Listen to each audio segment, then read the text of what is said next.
Hey, welcome to the channel. This is my welding cart.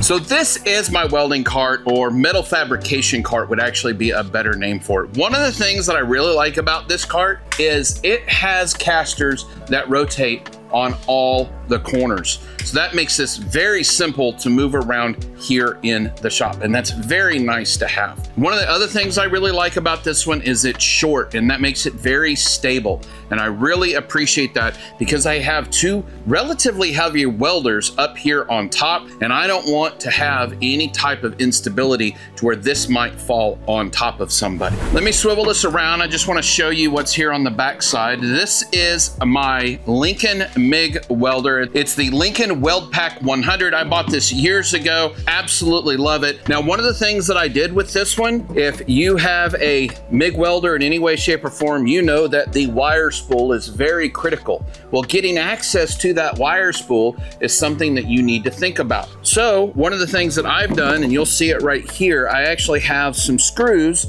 and they're holding in two 2x3s that are here across the base of this. So this entire unit is actually elevated up. And then if we swivel it around, you can see that I have the PrimeWeld CUT60 here, and we can actually lift it up, and that camera can see that we have our 2x3s down here. So this gives me a nice firm base to put my units on, but the cool thing about it is I now have additional storage underneath. These are big old hunks of copper that are down here because, as everybody knows who's done any kind of welding or metal work, copper's your best friend whenever it comes to backing plates. Now, the other nice thing about this is I have a ton of room on here. You'll see on the front, I actually have two pair of gloves tucked in the front. I have the Weld-Pak 100 coming up and through, and that is actually where my ground is stuck at as well. Then on the front here, I have a outlet that's magnetically attached. You're also going to find down here at the bottom,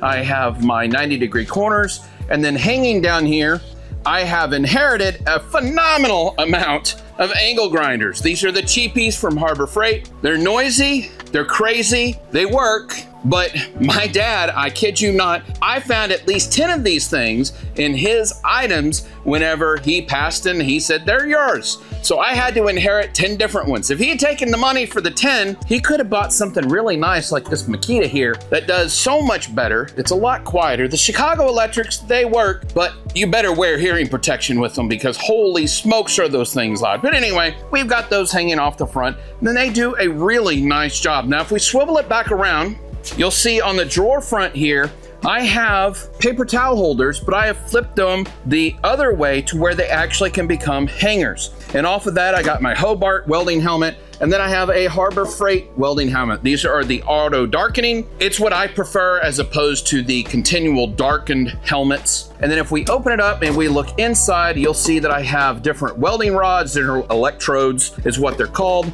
And then of course, I have so many brushes.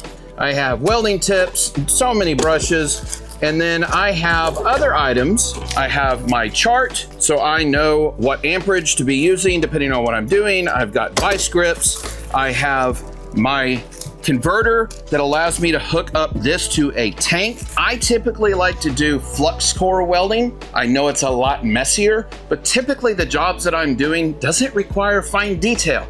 So if you just want to get into welding, something like this Weld-Pak does a phenomenal job. They do really good. Working on 110 volts, you can literally plug this into almost any outlet and start welding with it. Make sure you get flux core wiring. It works really good. It's gonna splatter everywhere, so just to understand that limitation. It's not finished work. But the other nice thing that we have down here is we actually have this little pipe clamp. Now around here, being in Texas, we have a lot of pipe casing. This actually allows you to make appropriate cuts so that whenever you take one piece of that pipe casing, this is 2 3/8, and you butt it up against another one, it gives you something that's perfect to weld against. So this gives you all the different cuts that you need, and this just clamps real quickly onto the pipe. If you're doing a lot of that work, spend a little bit of money and get one of these. Absolutely phenomenal tool. On the back side of the cart here, I have a nice little container. This is actually what the Chicago Electric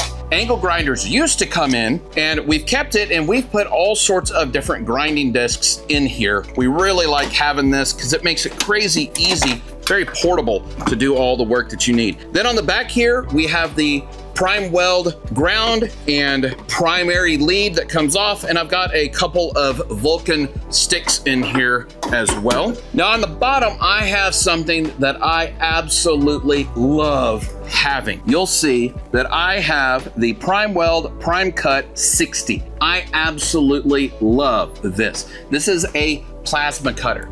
Now this is an entry-level plasma cutter. It is not extremely heavy duty, but I've actually cut stuff up to an inch thick with it, and it does a phenomenal job with it. My dad was one of those who absolutely believed in oxyacetylene. I respect oxyacetylene. That's where I started out at. That was all that I knew. You couldn't afford a plasma cutter. There was no way that somebody could own one of those at home whenever I started doing all of this stuff. However, now they've come down in price. The consumables are air, that's crazy simple with an air compressor, and your tips. That's primarily your consumables with a plasma cutter. So I've now actually swapped from an oxyacetylene setup to this CUT60. I love this thing. It has done a phenomenal job. It does great with pipe casing. It does great with sheet metal. It does great with I-beams. I've literally not come across something yet that it won't cut, including itself. So be careful with that hose. Now, the other thing that I have down here is I actually have an adapter because I have a generator that will allow us to do a 4-prong RV plug for 50 amp service. So this converts it into the typical standard plug that you would get with welding equipment. So this allows me to take my generator, roll it all around all of my property here, and it allows me to stick weld, it allows me to MIG weld with flux core, and it's going to also allow me to plasma cut without a problem. Now it sounds kind of weird, but for that, I actually grab a pancake compressor. I have a DeWalt one. I roll it around with me. I plug that into the same generator that I have the PrimeCut connected to, and I'm actually able to plasma cut out in the field, all this stuck on my tractor. Now you can't go high amperage with it, but it still works extremely good. Even with that small little 5-gallon pancake compressor, that thing does a great job. Hey everybody, we are so close to hitting that 5,000 subscriber mark, and when we do, we're gonna be giving away to one of our lucky US-based viewers this really nice Harbor Freight tool creeper. We love ours, and we were able to pick up an extra one, so we wanna be able to give it to one of our viewers. Link in the description below on how you can enter for a chance to win this tool creeper. So that's our welding cart. How would you set up your welding cart? Do you have it similar to this? Would you prefer a different style unit that's an all-in-one? Hey, if you're a manufacturer of one of those units and somebody in the comments want me to showcase one, let me know, hit me up about it. I definitely like the way that I have mine set up, but I can always improve. So if you know of a way I can improve this welding cart, please leave it in the comments below. We read all of the comments, especially great comments like this one. Thank you very much for leaving that comment. And remember, keep your tools sharp and your batteries charged. We'll catch you on the next one.